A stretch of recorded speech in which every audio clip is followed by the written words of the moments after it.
शुरू किया? दशमांश कहां से शुरुआत हुआ? दशमांश से कुछ लोगों को एलर्जी है। लोग कैसे कलीसिया को नाश करते हैं खरी शिक्षा के नाम पर। तो दूसरी बात, ये खरी शिक्षा नहीं, ये नरक की शिक्षा है।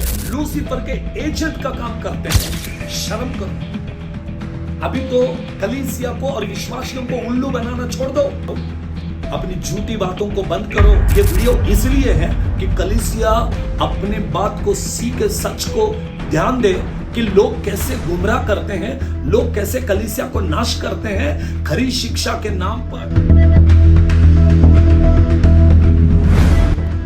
प्रियो, प्रभु यीशु मसीह के नाम में आप सभी को मसीही वंदना। आज एक विशेष विषय को लेकर मैं आप लोगों के पास आता हूं, जो मसीही समाज के लिए अत्यंत दुख का विषय है कि दशमांश के बारे में मैं एक विषय को क्लियर करने के लिए और उसके बारे में सच्ची बात को बताने के लिए, जो पवित्र शास्त्र में लिखा है, जिसमें कोई भी प्रकार की मिलावट ना करते हुए हकीकत को, सच्चाई को आप लोगों के बीच में लेकर आने के लिए बहुत दिनों से मेरे मन में रखने वाली एक आशा और एक वो उमंग थी कि मैं आप लोगों के सामने आऊं और आप लोगों को इसके बारे में बताऊं। हम इस वीडियो के द्वारा कोई टीआरपी कमाना नहीं चाहते। हम इस वीडियो के द्वारा किसी को टारगेट करना नहीं चाहते। हम इस वीडियो के द्वारा किसी के साथ में वाद विवाद नहीं करना चाहते, परंतु इस वीडियो के द्वारा हम पवित्र वचन में लिखी हुई सच्चाई को, जो लोग तरोड़ मरोड़ कर अपनी इच्छा के अनुसार जो वचन के अंदर मिलावट करते हैं, ऐसी बातों को खंडन करने के लिए आज पवित्र शास्त्र से कुछ विशेष बातों को मैं लेकर आपके पास में आना चाहता हूं कि आज मसीही समाज में एक बहुत बड़ी गड़बड़ है। टाइट दशमांश क्यों, किसको देना है? दशमांश कहां से शुरुआत हुआ? दशमांश से कुछ लोगों को एलर्जी है। और ये पवित्र शास्त्र में कहां से आया और किसने शुरू किया? पवित्र शास्त्र में ये बात कब खत्म हुई? इसकी एक्सपायरी डेट क्या है? इसके बारे में मैं पूरी रीति से आपके सामने सच्चाई को लेकर आने वाला हूं।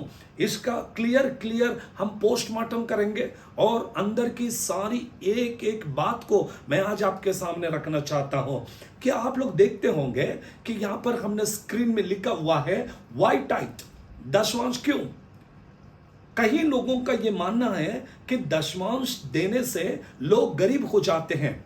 दशमांश देने से समाज में पास्टर्स, जो पादरी हैं, वे लोग अच्छे अच्छे कारों में घूमते हैं, उनका बैंक बैलेंस बढ़ रहा है और उनका घर बनाया जा रहा है। वे लोग CHURCH नामक चर्च को बनाते हैं, मतलब कलीसिया को बनाते हैं।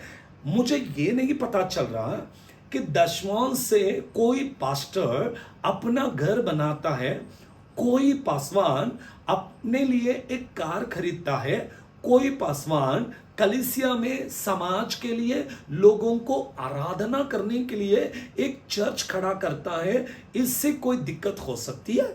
2000 वर्षों से चली आती हुई इस कलीसिया और इस कलीसिया में रखने वाले कुछ बातों का विरोध करते हुए अपने आप को परिपक्व बताकर, अपने आप को मैं ही सिद्ध हूं, मैं ही ठीक हूं, मैं जो कहता हूं वही सही है और मुझे छोड़कर बाकी संसार में कोई भी जो बातें करते हैं वो सब गलत।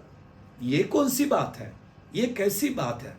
पौलुस खुद कहता है मैं सिद्ध हो चुका हूं। ऐसा नहीं, मैं सिद्ध होना चाहता हूं, मैं सिद्धता की ओर बढ़ता हूं। इतना बड़ा परमेश्वर का दास, जिन्होंने वचन में लिखा है कि मैं यीशु मसीह के पद चिन्हों पर जैसा चला तुम भी मेरा अनुकरण करो, ऐसा कहने वाला पौलुस खुद कहता है कि मैं तो अब और सिद्ध नहीं हूं, सिद्धता की ओर बढ़ता हूं। तो वे तो कहता कि हम तो परफेक्ट हो गए, हम खरी शिक्षा को सुनाते हैं। मेरे प्रिय भाई, जो लोग ऐसे समझते हैं उनको समझने दो, मुझे उससे कोई दिक्कत नहीं है। परंतु आज मेरा विषय है दशमांश क्यों और कैसे है। हम परमेश्वर के पवित्र वचन से देखते हैं कि विषय है दशमांश क्यों। दशमांश से क्या फायदा है। एक व्यक्ति ने कहा कि दशमांश दे देकर लोग गरीब हो गए और कुछ लोग दशमांश को ले लेकर बड़ा मालिक हो गए। दशमांश को लेकर लोग बड़े बड़े बंगले बना रहे, अच्छे अच्छे विषयों में रहते हैं। तो मुझे ऐसे समझ आती है कि ये दशमांश के ऊपर बात करने वाले लोगों में जलसी है और वे लोग किसी पासवान को देखकर, किसी का चर्च देखकर, किसी का बंगलो देखकर, किसी का कार देखकर जलसी होकर वे ऐसी वीडियो को बनाकर कलीसियों को गुमराह करना चाहते हैं, विश्वासियों को बहकाना चाहते हैं। आज मैं हर वचन को सही तरीके से आपके सामने लेकर आऊंगा। वचन में लिखी हुई बात को हम देखेंगे। भजन संहिता 37 का 25 में परमेश्वर का दास कहता है कि मैं लड़कपन से, मतलब मेरे बचपन से मेरी आयु पूरी होने के लिए आया, लेकिन मैं और ना ही धर्मी जन कभी भी टुकड़े मांगते हुए, या तो उसको अगर हम ठीक से बोले तो भीख मांगते हुए नहीं देखा। अगर ये लोग कहते हैं कि दशांश दे देकर वे बड़े हो गए, हम गरीब हो गए, परमेश्वर के वचन के ऊपर आपका भरोसा नहीं है। वचन कहती है कि कोई गरीब नहीं है। आज हर एक को परमेश्वर आशीष देता है, हर व्यक्ति को परमेश्वर भर भर के आशीष दे रहा है। अगर आप गरीब हो गए और आपके जीवन में तकलीफ है तो यह आपकी समस्या है। दशमांश देकर कोई गरीब हुआ, ऐसे परमेश्वर का दास कहता है कि मैं तो अभी तक इतना मेरा आयु हो चुकी है, लेकिन किसी को टुकड़े मांगते हुए या तो भीख मांगते हुए मैंने नहीं देखा। आज मेरा आयु, मैं एक पासवान हूं, इतनी आयु में मैं पूरा भारत देश में घूमता हूं, मैं हर जगह पर जाकर आया। कोई भी मसीही लोग, मसीही प्रभु के अनुकरण करने वाले लोगों को आज तक मैंने भीख मांगते हुए नहीं देखा। जानते हैं क्यों? क्योंकि हर एक व्यक्ति को परमेश्वर आशीष देता है, और दशमांश देने से आशीष दिया, दशमांश नहीं देने से आशीष नहीं मिला। इस बात को मेरा कहना नहीं है, आप ध्यान से सुनिएगा। लेकिन एक विषय को टारगेट बनाकर अपने टीआरपी बढ़ाने की कोशिश है। बाइबल में जो चीज नहीं है उसको ऐड करने की कोशिश करते हैं। मैं कुछ बातों को आज आप लोगों के सामने रखना चाहता हूं। देखिए, बाइबल में लिखी हुई बात को अब देखिए, दशमांश के गुलामी में क्यों हो। आज गुलाम मतलब एक दास, किसी एक चीज का वो शिकार हो चुका है। बराबर ये तारीख को आपको इतना दशांश देना है, आप ये करना है, आप वो करना है। मैंने आज तक मेरी इतनी आयु में कोई भी चर्च में, कोई भी पासवान किसी को ये मांगते हुए मैंने नहीं सुना। हम तो हर पासवान के साथ में मेरा अच्छा संबंध है। जो लोग गरीब हैं उन्हें मदद करते हैं कलीसिया, और पासवान खुद किसी के घर जाते हैं और उन्हें जिनके पास नहीं है उन गरीबों को मदद करते हैं। और कुछ बड़े कलीसियाओं में दशमांश जो है वो पासवान के हाथ में नहीं मिलता है, वो कलीसिया में इकट्ठा करते हैं और चर्च का डेवलप करते हैं, सोशल वर्क करते हैं, बहुत सारी चीजें हैं। और हर कलीसिया में दशमांश का अलग अलग तरीका है। हर जगह पर दशमांश को ठीक से इस्तेमाल किया जाता है। लेकिन जो नई नई सेवा को शुरू करते हैं, जिनके पास में कुछ भी नहीं है, वैसे पासवान, वे लोग उस दशमांश को अपने लिए इस्तेमाल करते हैं। पवित्र शास्त्र में मैं कुछ बातों को आज आपको बताना चाहता हूं। देखिए, वचन कहती है और बाइबल में कुछ बातें जो लिखी है उनको आपको समझना बहुत जरूरी है। एक बात यहां पर कहा कि यीशु मसीह ने दशमांश क्यों नहीं दिया, चेलों ने दशमांश क्यों नहीं दिया, फिर पौलुस ने दशमांश क्यों नहीं दिया। मेरे भाई, उस टाइम में वे लोग, सभी लोग खतना किए गए थे, खतना किए वे लोग थे।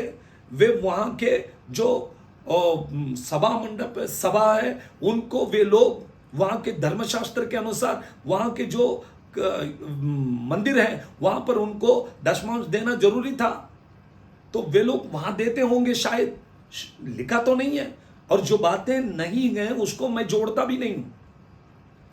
अपने बल से बढ़कर प्रभु को दिया, अपने शक्ति से बढ़कर प्रभु को दिया।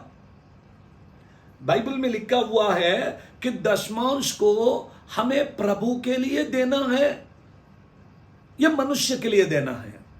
जो मनुष्यों के लिए देता है वो गलत है, लेकिन जो परमेश्वर के लिए देते हैं, परमेश्वर के राज्य को बढ़ने के लिए देते हैं, उसमें मेरा कोई दिक्कत नहीं है। लेकिन ये जो खरी शिक्षा के नाम पे मंथन के क्लासेस को चलाते हुए लोगों को गुमराह करने वाले लोग, इनको इस दशमांश से कुछ लेना देना नहीं है। इनको इनका घर नहीं चल रहा, इनको इनकी कलीसिया नहीं चलती है, इनको इनकी बातें ठीक नहीं है, तो ये अपनी गलती को छुपाने के लिए सारे समाज गलत है। कुछ पास्टर लोगों ने दुकान खोल के बैठा, और इन लोग पता नहीं कौन से दुकान खोल के बैठे हैं। इनकी दुकान तो किसी को दिखती नहीं है। यहां पर मैं आपको स्क्रीन में दिखा रहा हूं। तुम दशमांश के विरोधी क्यों है भाई? बाइबल में दशमांश को विरोध किसने किया वो तो बताओ पहले। बाइबल में दशमांश खत्म हो गया, ये वर्ड को पहले तो बताओ। मैं चैलेंज करता हूं तुमको कि दशमांश यहां पर कट हुआ, ऐसा एक वर्ड मुझे बताओ पूरे बाइबल में। मुझे मालूम है तुम नहीं बता सकते हो, क्योंकि पवित्र शास्त्र में कहीं लिखा ही नहीं है। और जो बातें नहीं लिखी है वो कैसे तुम चैलेंज करते हो कि इसका एक्सपायरी डेट खत्म हुआ? बताओ किधर एक्सपायरी डेट खत्म हुआ? इनको तुम दशमांश की विरोधी हो, तुम्हें पासवानों का घर, कार और चर्च से तकलीफ है तुम्हें। और एक पास्टर को बताओ जो लोगों का पेमेंट और सैलरी पूछता है कि तेरा सैलरी कितना भाई।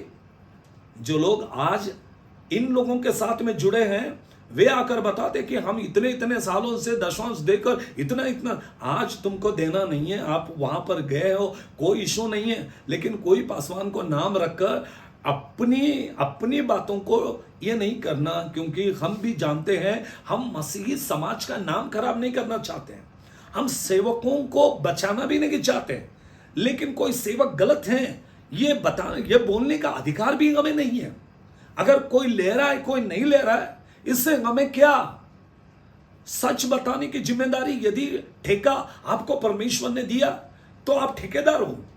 ठेकेदार मतलब आपने कॉन्ट्रैक्ट लिया है, तो कॉन्ट्रैक्ट लिया है तो किसी ने आपको कॉन्ट्रैक्ट दिया है। If you are the contractor, तो किसके साथ में आपने कॉन्ट्रैक्ट किया है? किसने आपको यह जिम्मेदारी दी है? किसने आपको यह ठेका दिया कि परमेश्वर के सेवक लोग दुकान को खोल के बैठे हैं? मेरे प्रिय भाई, एक सेवक को बोलते समय आप सोचिएगा कि आप भी एक सेवक हैं। मैं कहीं पर एक बात को सुन रहा था, कहा कि काम पे जाओ, काम करो, काम करके कमाओ। पहले अपने आप को पूछो कि तुम कहां काम करते हो, तुम्हें कितना तनख्वाह है, तुम कैसे जीते हो, तुमको कौन पैसा देता है, और तुम्हारी आमदनी कहां से है। मुझे देखकर लोग जलते हैं, तो फिर आप सेवकों को देखकर क्यों जलते हो? आप जलते हो इसलिए तो ये वीडियो बनाते हैं। अगर किसी ने आपके बारे में या किसी व्यक्ति के बारे में बताते हैं तो आपको बुरा लगेगा, लेकिन आप अगर 10 लोगों को बोलेंगे तो उनको बुरा लगेगा। इस बात को आप ध्यान नहीं रखते हो।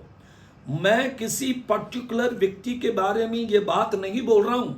ये वीडियो देखने वाले व्यक्ति चाहे वो कोई भी हो, उन सबों को मैं निर्देश देना चाहता हूं, बोलना चाहता हूं, उनको ये समझाना चाहता हूं कि मेरे प्रिय भाई आप गलत हो, मेरे प्रिय बहन आप गलत हो।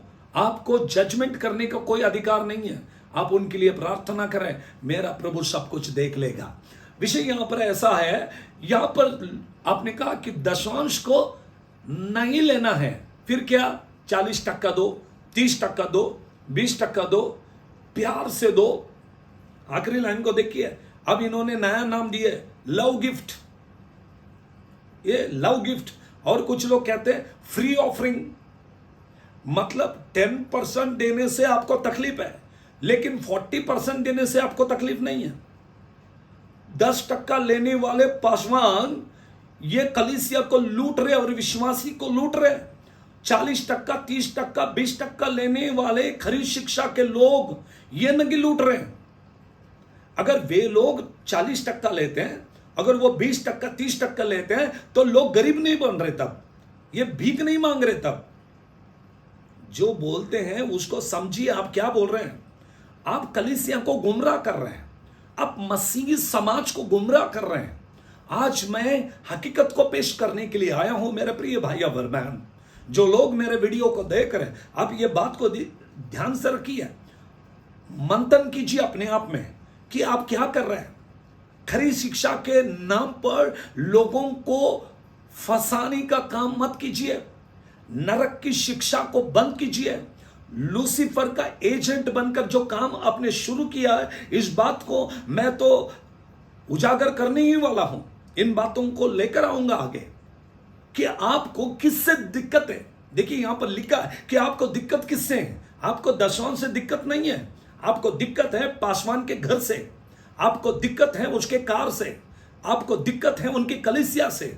बड़े बड़े चर्च बना दिए, एसी का चर्च बना दिया, ये सबने अपने अपने बैंक बैलेंस बना दिया। एक बार खुद के तरफ भी झांक कर देखना सीखो, आपको पता चलेगा कि तुम क्या करते हो। इसलिए यीशु मसीह ने कहा, दूसरों के आंख के अंदर की गंदगी को देखने से पहले अपने आंखों में कितनी गंदगी है उसको भी देखो। अपने आंखों के मैल को निकालो तो आपको दूसरे के मैल नहीं दिखेगी। समझ लेना है बात को। पवित्र शास्त्र को ठीक रीति से पढ़ना सीखिए। मैं आज आप जो भी बातें मैंने सुना है, जो भी बातें मैंने देखा है, जो भी बातें आज समाज में चल रहा है, खरी शिक्षा के नाम पे इस झूठ का पर्दाफाश करना चाहता हूं। या और एक बात को हम देखेंगे कि देखिए नया नियम में किसने दशवांश को दिया। नया नियम में दशवांश की बात नहीं है। शायद हो सकता, मैंने पहले ही कहा कि वे लोग कहीं कोई मंदिर से जुड़े होंगे, क्योंकि पहले यहूदी से आ रहे थे वे लोग। पौलुस भी वहां पर सनहेद्री सभा का वो मेंबर था। सनहेद्री सभा का मेंबर होने के बाद वहां पर मेंबरशिप पे करना है, पवित्र शास्त्र को ठीक से पढ़ना है, पवित्र शास्त्र को ठीक से देखना है। शायद हो सकता है कि वहां पर, शायद कह रहा हूं मैं, हो सकता है कि वे वहां टाइट दे रहे और उसके बाद में प्रभु के राज्य के लिए दे रहे। पतरस के समय में हम देखें, वे लोग अपने पूरा प्रॉपर्टी को बेचकर प्रभु के पास दिए। टाइट दिया ऐसा नहीं बोल रहा हूं, लेकिन दिए प्रभु के कार्य के लिए उन लोग दे रहे थे। एक एक बात को हम ध्यान दें कि नया नियम में पौलुस के जमाने पर कैसे कैसे वे लोग प्रभु के राज्य के लिए दे रहे थे, उन बातों को हम थोड़ा थोड़ा करके देखेंगे। तो पहली बात को देखें, पहली कुरिन्थियों उसके 16वीं अध्याय का दूसरी पद में लिखा है, मेरे लिए अपनी आमदनी में से कुछ अपने पास रख छोड़ा करो, ताकि मैं आने के बाद तुम जो ऑफरिंग करके मुझे दे रहे वो मत दो। जब तुम्हारी आमदनी, तुम्हारे पगार होती है ना, उसमें से कुछ निकल के रखो। वहां पर टाइट नहीं लिखा, लेकिन कुछ निकलो। पेमेंट हो रहा है तो पेमेंट में से कुछ निकल के दो। पौलुस ने किधर कहा? पौलुस तो काम करके जी रहा था, पौलुस तो बहुत ये कर रहा था। भाई पूरा बाइबल को ठीक से पढ़ो। कोई एक चैप्टर को पढ़ेंगे, कोई एक जगह जाओगे और उधर से कुछ तो ऐसा तरोड़ मरोड़ के लेके आएंगे, ये गलत है। आप कलीसिया को गुमराह करते हो। यहां पर वचन में, दूसरे वचन को भी मैं आपके लिए बताऊंगा। देखिए वहां पर लिखा, दूसरे कुरिन्थियों 9वीं अध्याय का 6 से लेके 8 में वहां पर लिखा, जैसा आपका मन में आपने ठाना वैसा दो। मैं इसका पक्ष में भी नहीं हूं, उसका पक्ष में भी नहीं हूं, लेकिन मैं सच का पक्ष में हूं। हमें हमारे मन में ठानना है, 40% नहीं, 20% नहीं। क्यों इतना?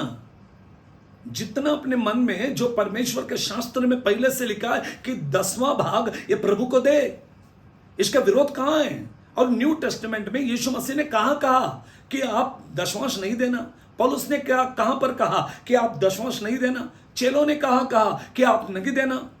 आपने ये पूछ रहे हैं कि यीशु ने कहा दिया, पौलुस ने कहा दिया, चेलों ने कहा दिया। मेरा यह प्रश्न है कि यीशु ने कहा कि नहीं देना है? पौलुस ने कहां पर कहा कि मत दो? जितना प्रेरित है उन्होंने कहां पर कहा कि आप दशवांश देना नहीं? देखिए बात को, मैं जो बात कह रहा हूं आपको, सभी लोगों का यह समझ में आना चाहिए कि मुझे क्या कहना है। पवित्र शास्त्र में लिखी हुई बात को मत्ती 23:23, यदि तुम मत्ती 23:23 पढ़ोगे, अगर बोलोगे तो फंस जाओगे। क्यों फंसोगे भाई?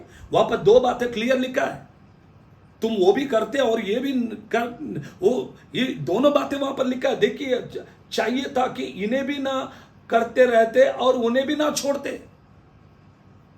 उसको भी करना था, इसको भी करना था, इसको छोड़ना नहीं है, उसको भी कर, दोनों चीजों को बताया है। गुमराह करने के लिए बात को कहते हैं, क्योंकि यह वचन में यीशु मसीह ने कहीं पर भी नको नहीं बोला है, या तो मत दो नहीं कहा। तुम तो ये पुदीना दे रहे, ये दे रहे, वो दे रहे, भाई ये ठीक है, ये टाइप तो कर रहे, लेकिन परमेश्वर की इच्छा के अनुसार भी चलो। प्रभु ने यह नहीं कहा कि वो छोड़ दो। अगर कहा होता तो मुझे इस वचन से कोई लेना यह दिक्कत नहीं था, लेकिन वचन में जो चीज नहीं है उसको जोड़ने का अधिकार ना आपको है, ना मुझे है, ना किसी को है।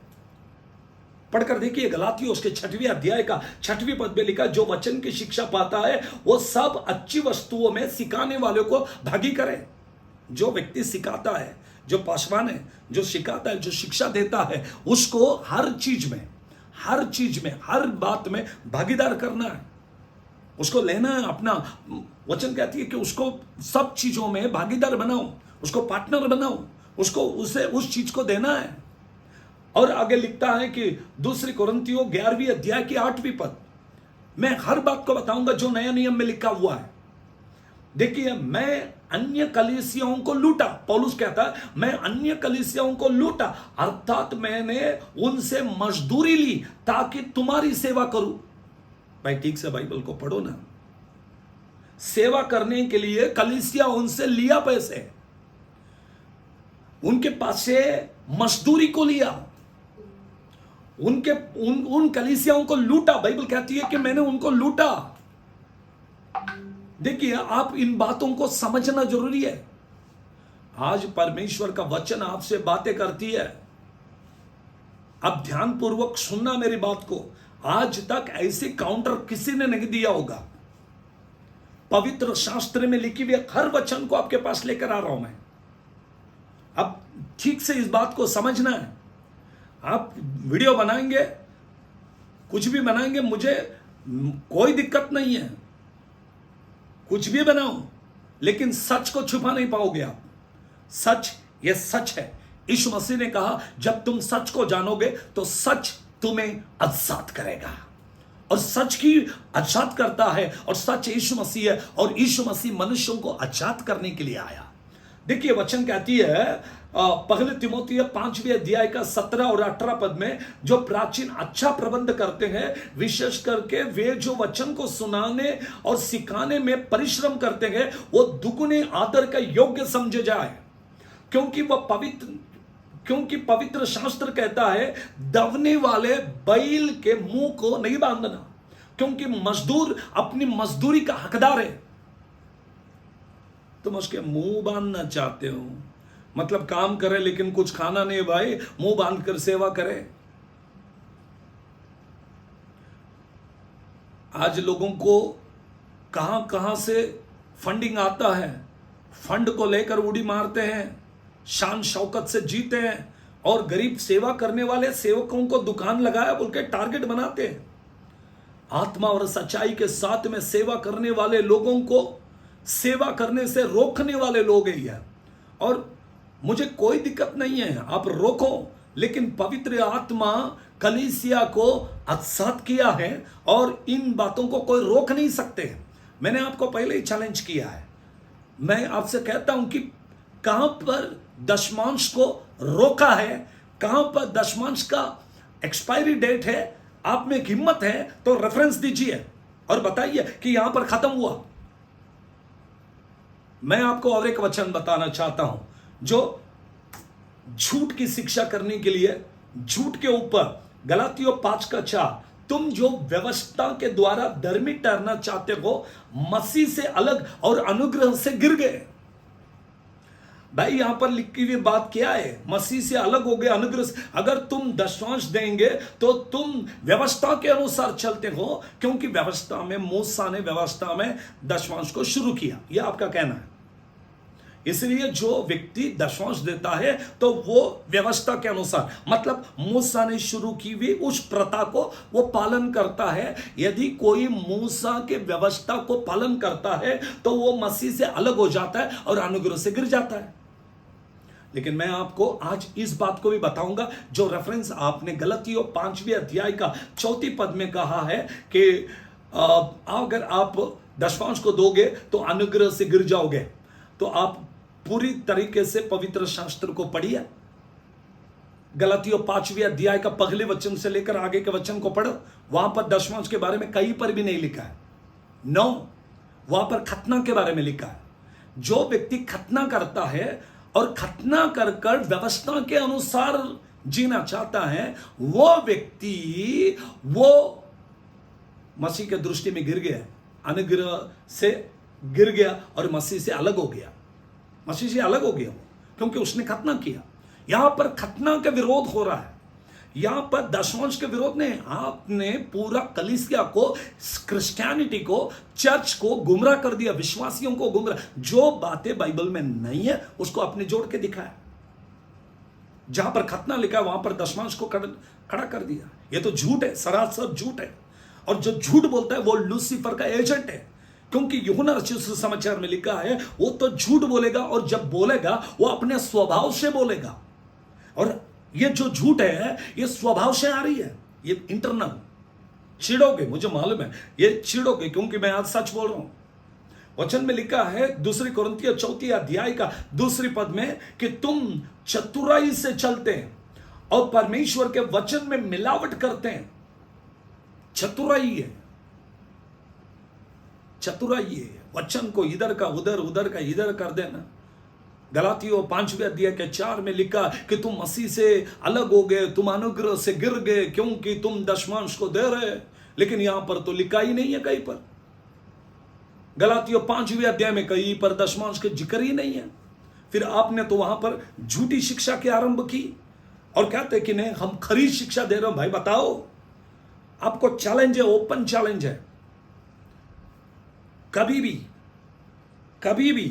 कोई भी जो खरी शिक्षा के नाम से कहता कि ये है, अपने आप में थोड़ा सा मंथन करो, बैठ के थोड़ा चिंतन करो, सोचो कि कैसे झूठ के ऊपर आपने अपने बिल्डिंग को खड़ा किया। आज चर्च को डिस्ट्रॉय करने के लिए शैतान आपको इस्तेमाल कर रहा है। आज चर्च को गुमराह करने के लिए शैतान आपको इस्तेमाल कर रहा है। देखिए कहीं पर भी नहीं है। 2 कोरिन्थियों उसके 2 अध्याय का 17वें पद को पढ़िए। क्योंकि हम उन बहुतों के समान नहीं, कई सालों से इस कलीसिया को परमेश्वर ने बनाया। प्रेरितों के काम 20वें अध्याय के 28वें पद में यीशु मसीह ने अपने लहू को देकर कलीसिया को मोल लिया और उसको उसने खुद अपने लहू से खड़ा किया। किसी मनुष्य ने कलीसिया को नहीं खड़ा किया। इसने दुकान लगाया, उसने दुकान लगाया, कलीसिया मेरा बाप का है। यीशु नासरी ने अपने लहू को देकर कलीसिया को खड़ा किया। यदि कोई इस कलीसिया को नाश करने का कोशिश करे तो मेरा परमेश्वर उसको नहीं छोड़ेगा। वो चाहे कोई भी हो, वो चाहे दशमांश को लेकर अपने बिजनेस बना रहा है, चाहे वो दशमांश को लेकर अपने घर बना रहा है, ये बना रहा है, नहीं छोड़ेगा। ये परमेश्वर का प्रॉपर्टी है, ये परमेश्वर का राज्य के लिए बोया गया है। लोग कष्ट से, मगन से प्रभु के राज्य में बोने के लिए आगे आए हैं। याद रखना, आपकी बोली, आपकी बातें ये रुचि से भरा हुआ होना चाहिए, जैसे नमकीन होना चाहिए, एकदम सुंदर बातें। भाई आपकी बातें तो बहुत कड़वी है, चुभेगी, क्योंकि मैं सच बोल रहा हूं। सच तो है ही नहीं। मैं चैलेंज कर रहा हूं कि वचन में जो नहीं है उन बातों को आप बोल रहे और कहते नहीं हम सच बोल रहे। तो सच तो बताइए क्या है। जो बातें नहीं है उसको लाने का अधिकार आपको किसने दिया? देखिए मैं और एक वचन को आपके सामने रखता हूं। फिलिपियों 3 अध्याय का 19वें पद में, आपका पेट ही, आप ये सब धंधे, ये बिजनेस क्यों कर रहे हैं लोग? कोई भी व्यक्ति हो जो ये खरी शिक्षा के नाम में अपने दुकान को चालू किया है, मंथन के नाम में अपने बिजनेस को स्टार्टअप किया है, ये केवल अपने पेट को चलाने के लिए कर रहे हैं। नहीं तो बताइए आपका बिजनेस क्या है? आप कैसे सेवा कर रहे हैं? एक सेवक अगर ठीक से है तो उसको पूछते कि कहीं जाओ काम धंधा करके जियो, लोगों से दशमांश मत लो, फिर तुम कैसे जी रहे हो? झूठ। अपने पेट को भरने के लिए आज कलीसिया को, परमेश्वर के वचन को तरोड़ मरोड़ के, वचन को टुकड़े कर कर जीने वाले लोग नरक के भागीदार हो। अवश्य है कि आप इन बातों को, मेरी बातों को सुनकर सुधर जाओ, अब प्रभु के राज्य के लिए खड़े हो जाओ। प्रभु आपसे प्यार करता है।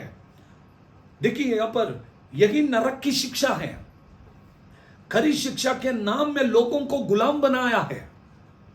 250 कलीसिया पूरे भारत में, क्योंकि झूठ के ऊपर खड़ी है। खरी शिक्षा के नाम में लोगों को गुलाम बनाकर खड़ा कर दिया। वे लोगों को मसीह से अलग और अनुग्रह से गिराते हैं, क्योंकि जो बातें लिखी नहीं गई उसका प्रचार करते हैं। जो भाई, मैं झूठ नहीं बोल रहा हूं, गलातियों 5:4 जो वचन बताया गया, मसीह से अलग हो गए और अनुग्रह से गिर गए, जो वचन में लिखा है वहां पर व्यवस्था मतलब खतना के बारे में लिखा है। खतना दशमांश के बारे में नहीं लिखा है। आऊंगा मैं आगे। व्यवस्था के अंदर दशमांश है क्या नहीं है वो लेकर आऊंगा, मैं लेकर आऊंगा। अभी आपका वो पॉइंट ऑफ व्यू को मैं क्लियर करने वाला हूं, क्योंकि दशमांश ये व्यवस्था आने से पहले से है। और कैसा है क्या है, मैं उनको उन बातों को लेकर आया हूं, क्योंकि ये बात मैं अपने दिल से नहीं कह रहा हूं। ये बड़ी बोझ है। ये बोझ के साथ में प्रभु ने मुझे खड़ा किया आज कि मुझे इसको क्लियर करना है और कलीसिया को जागरूक करना है। ये वीडियो विरोधियों के लिए नहीं, ये वीडियो सुनकर कोई मेरे खिलाफ में वीडियो बनाए इसके लिए नहीं। ये वीडियो इसलिए है कि कलीसिया अपने बात को सीखे, सच को ध्यान दे कि लोग कैसे गुमराह करते हैं, लोग कैसे कलीसिया को नाश करते हैं। खरी शिक्षा के नाम पर लोग जिन बिजनेस को शुरू किया है उसके खिलाफ में कलीसिया को खड़ा होने के लिए आज सच को लेकर मैं आप लोग के सामने आया हूं। तो दूसरी बात, ये खरी शिक्षा नहीं, ये नरक की शिक्षा है। वे मंथन के नाम से लूसीफर के एजेंट का काम करते हैं। शैतान ने खड़ा किया इनको। मैं बहुत जल्दी गई और एक वो जिब्रिश भाषा के बारे में आने वाला हूं, पवित्र आत्मा के बारे में बात करने के लिए जिब्रिश भाषा को भी लेकर आऊंगा। मैं बहुत जल्दी आने वाला, मेरा नेक्स्ट वीडियो वो होगा। तो इसका मतलब यह नहीं है कि मैं ये वीडियो बनाकर टीआरपी कमाऊंगा, लोगों का ये चाहिए मुझे नहीं चाहिए। अगर लोग नहीं देखते तो नहीं देखते, लेकिन कलीसिया को जागरूक करने के लिए मुझे ये बात लेकर आना अवश्य है। आज कलीसिया को बिगाड़ना चाहते हैं लोग, मसीह से अलग और अनुग्रह से गिरा रहे हैं। बोलते नहीं व्यवस्था। देखिए मैं आपको आगे लेकर जाऊंगा इन बातों को। उत्पत्ति 14वीं अध्याय का 18 से लेकर 20, यहां पर व्यवस्था थी क्या? अब्राहम ने शालेम का राजा मेल्किसदक, मुझे मालूम है आप बोलेंगे एक ही बार, फिर अब्राहम ने दिया तो फिर इसहाक ने क्यों नहीं दिया, फिर इसहाक ने नहीं दिया तो याकूब ने क्यों नहीं दिया, फिर याकूब ने नहीं तो यूसुफ ने क्यों नहीं दिया। भाई आपके सब बातें मैं प्रार्थना में रखकर प्रभु से पूछा हूं, प्रभु ऐसा क्यों?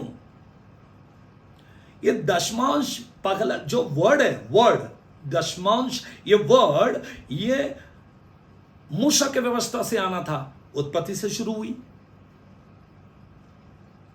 व्यवस्था मूसा से शुरू हुआ, दशमांश अब्राहम से शुरू हुआ। केवल अब्राहम नहीं। यही है आपकी गलतफहमी को दूर करने के लिए मैं वचन को लेकर आया हूं। उत्पत्ति 28वें अध्याय में हम देखते हैं, वहां पर 22वें वचन में लिखा है, और यह पत्थर जिसमें मैंने खंबा खड़ा किया है परमेश्वर का भवन ठहरेगा, और जो कुछ तू मुझे दे उसका दशमांश मैं अवश्य ही तुझे दिया करूंगा। यह याकूब का कहना है। इन बातों को आपको ध्यान से देखना होगा, क्योंकि यहां पर लिखा है कि यह पत्थर बेतेल में जहां पर परमेश्वर ने याकूब को दर्शन दिया था, उस स्थान पर आने के बाद याकूब कहता है, और जो कुछ तू मुझे दे उसका दशमांश मैं अवश्य दूंगा। आपने कहा कि अब्राहम के बाद किसने नहीं दिया। कितना बाइबल पढ़ते हो आप? बहुत सही टीचिंग है, बहुत सही टीचिंग है। कौन सा बाइबल कॉलेज में पढ़े मुझे नहीं मालूम। जब तक सीखोगे नहीं तो सिखाओगे नहीं। सीखना बहुत जरूरी है। सीखने के लिए आपको कहीं पर एक टीचर के पास बैठना है, और एक बेस्ट टीचर पवित्र शास्त्र में वो है पवित्र आत्मा, और वही सिखाता है हमें। वचन में लिखा है कि अब्राहम ने, वहां पर हमने देखा कि अब्राहम ने 14वीं अध्याय में मलकीसेदेक राजा को दशमांश दी। आपने कहा फिर उसने क्यों नहीं दिया, इसने क्यों नहीं दिया? अरे भाई, अगर उसने नहीं दिया, इसने नहीं दिया, तो फिर यहां पर उत्पत्ति 28वें अध्याय का 22वें पद में याकूब कहता है कि मैं अवश्य ही तुझे दिया करूंगा। यहां पर तो व्यवस्था नहीं थी ना भाई, व्यवस्था तो मूसा ने लाया। यहां पर अब्राहम ने भी दशांश दिया, या याकूब कहता मैं भी दूंगा, अवश्य दिया करूंगा। यदि खड़ा किया और यहां पर परमेश्वर का भवन ठहरेगा, और जो कुछ तू मुझे दे उसका दशवांश मैं अवश्य ही तुझे दिया करूंगा। ठीक से बाइबल पढ़ो, समझ आएगी आपको किसने दिया किसने नहीं दिया। यहां पर व्यवस्था नहीं है। फिर यहां पर जो गलातियों के पत्री में है, आप कहते 5वें अध्याय की 4 पद में कि व्यवस्था को मानोगे तो तुम मसीह से अलग हो जाएंगे और अनुग्रह से गिर जाओगे। ठीक है भाई, लेकिन यहां पर तो व्यवस्था है नहीं। यहां पर कहां पर व्यवस्था है? यहां पर अब्राहम ने मलकीसेदेक राजा को दिया, और यहां पर हम देखते हैं कि याकूब बेतेल के स्थान में खड़ा होकर कहता कि मैं यहां पर परमेश्वर का मंदिर है, और जो भी प्रभु मुझे देगा मैं उसका दशमांश दूंगा। दशमांश व्यवस्था से आरंभ नहीं हुआ, दशमांश अब्राहम से, मतलब ही विश्वास का पिता। इब्रानियों 11वीं अध्याय में लिखा कि विश्वास का पिता अब्राहम ने दशमांश को आरंभ किया, और उसके बाद याकूब भी कहता कि मैं भी दिया करूंगा।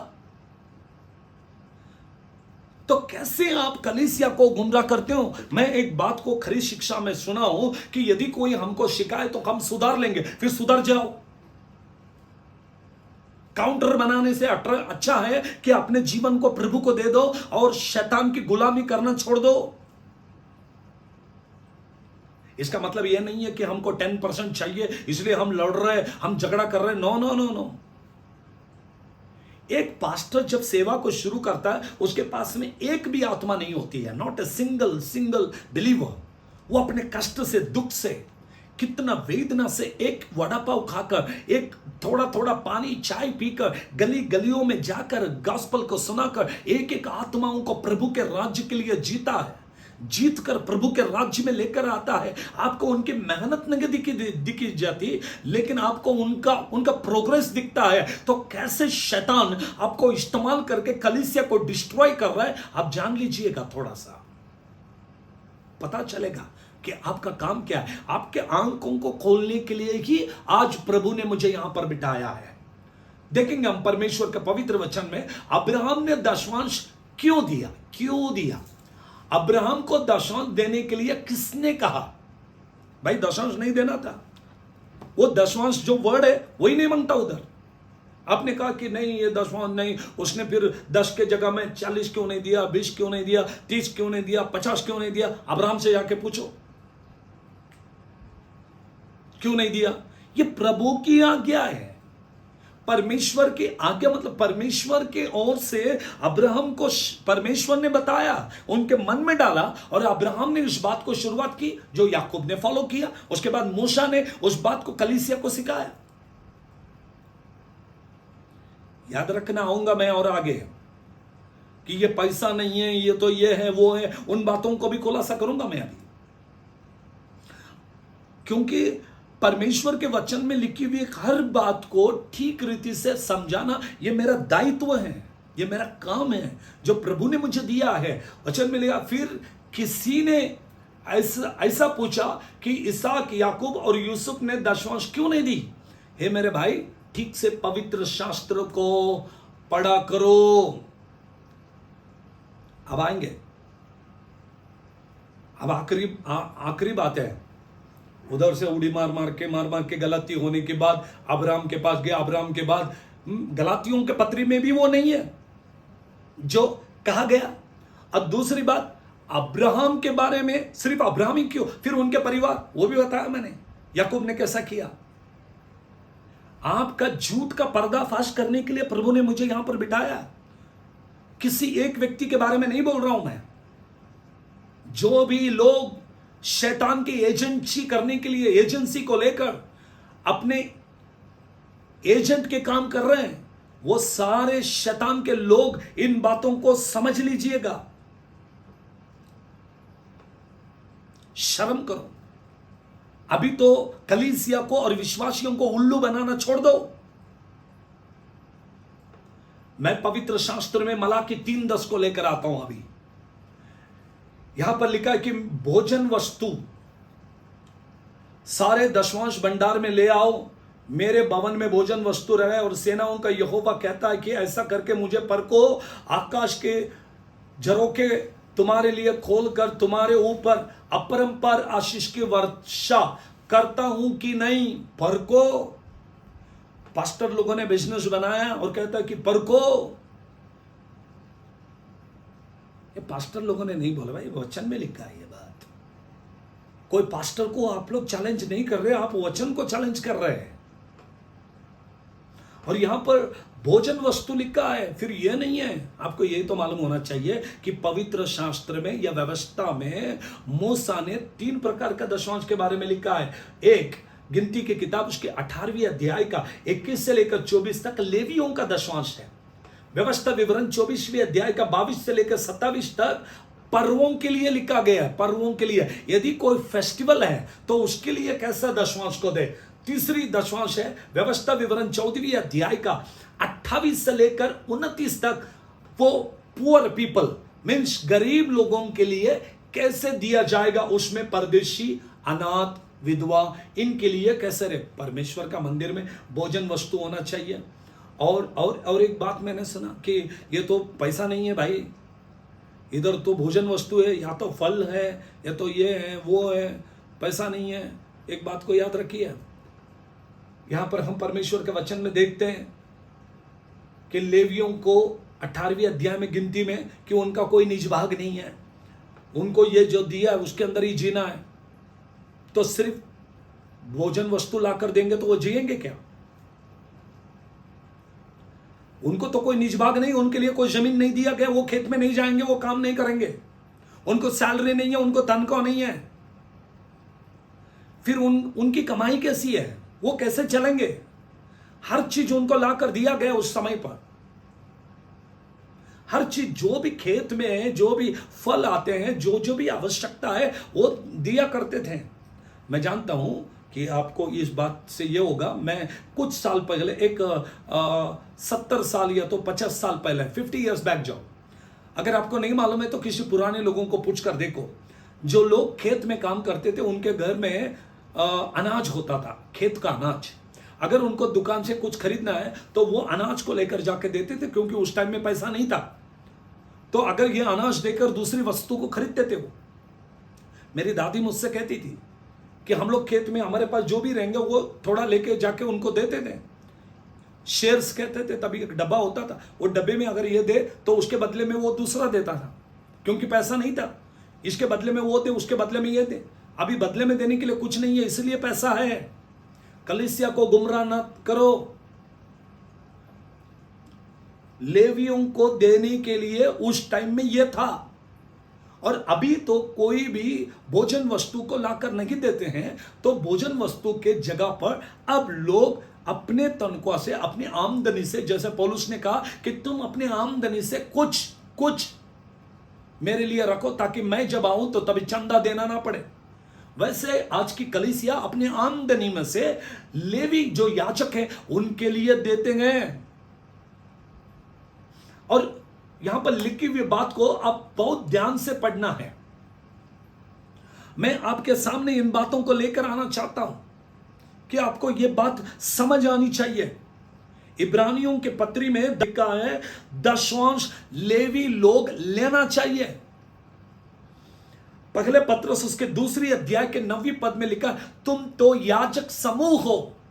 और परमेश्वर ने नए नियम में पास्टर को एक याजक का समूह, केवल पास्टर नहीं, मसीही समाज को जो सेवा करते हैं वो राज पदाधिकारी और याजकों का समूह है। अगर वो याजकों का समूह है और तो उन्हें इब्रानियों में लिखता है जो याजक हैं वे लेने का हकदार है। मैं सब बातें रेफरेंस से बोल रहा हूं, कोई भी अपने मन गठित कहानी नहीं सुना रहा। और मुझे बताना भी नहीं, ये मन गठित कहानी क्या बताना है। आज कलीसिया को हमें जागरूक करनी है। प्रभु ने हमें इसलिए नहीं बताया कि आप गलत हो, आप गलत हो, आप गलत हो। परमेश्वर ने हमें इसलिए बुलाया कि परमेश्वर के राज्य को स्थिर करे और परमेश्वर के राज्य को बनाए। प्रकाशित वाक्य 22वें अध्याय का 18वां और 19वें पद में लिखा, जो नहीं है उसको जोड़ना नहीं और जो है उसको निकालना नहीं। और हमें कोई अधिकार नहीं है इन बातों को करने का, हमें कोई अधिकार नहीं है। याद रखिएगा, ये बातें करने के लिए नहीं है। दशमांश दे देकर लोग गरीब हो गए। पढ़िए, समझ में आएगा आपको। भजन करता दाऊद कहता है कि मैं बचपन से लेकर इतना आयु का हो चुका हूं, अभी तक धर्मी जन परमेश्वर के लोगों को टुकड़े मांगते हुए, भीख मांगते हुए नहीं देखा। मतलब टोटली गुमराह, टोटली कलीसिया को नाश की ओर लेकर जाना। यह व्यवस्था नहीं है। व्यवस्था अलग बात है। खतना को नहीं करना क्लियर कट लिखा है। शब्बात के बारे में क्लियर कट लिखा है। फेस्टिवल्स के बारे में इब्रानियों की किताब में क्लियर लिखा है। जो जो चीजों को जिधर जिधर कट किया है वो सबको लिखा है। लेकिन दशमांश को कट किया, मैंने तो पवित्र शास्त्र में कहीं नहीं पढ़ा। ये गलातियों 5:4 में खतना के बारे में लिखा है। और पर्दा फट गया और अभी खत्म हो गया। अभी तो व्यवस्था खत्म हो गया। हाँ भाई, यीशु मसीह व्यवस्था को पूरा करने के लिए आया, खत्म करने के लिए नहीं आया। गुमराह करना छोड़िए, प्रभु की बातों को समझ लीजिए। दशमांश लेकर हमें कोई तो बड़ा बंगलो बनाना है या तो दशमांश के ऊपर हमें जीना है, इसलिए हम नहीं बोल रहे। लेकिन कोई तो है जो परमेश्वर के वचन के खिलाफ आकर जो बातें नहीं है उसको कलीसिया को सिखाना चाहता है। इन लोगों को चेतावनी देने के लिए आज प्रभु ने मुझे यहां पर लेकर आया है। अपनी शिक्षा को खत्म करो, अपनी झूठी बातों को बंद करो, लूसीफर के एजेंटगिरी बंद करो, शैतान के बातों में मत आइए। आज कलीसिया के विरोध में मत जाओ। जब कलीसिया के विरोध में 9वें अध्याय में पौलुस जा रहा था, यीशु मसीह ने कहा तू जहां पर लात मारता है ये बहुत तुझे महंगा पड़ेगा। आज बहुत लोग कलीसिया के खिलाफ में हैं। आपसे मेरा कहना है कि आप जो कर रहे हैं गलत कर रहे हो। जो नहीं है उन बातों को जोड़ जोड़कर मैं ही करेक्ट हूं। इतने सारे रेफरेंस को मैंने आपको बताया कि आप कैसे गलत हो, कैसे गलत हो, कैसे गलत हो। नए नियम में दशमांश का वर्ड नहीं है। आप यीशु मसीह ने नहीं दिया, पौलुस ने नहीं दिया, प्रेरितों ने नहीं दिया। लेकिन याद रखना, ये तीनों ने कभी भी नहीं देना ये भी नहीं बोला।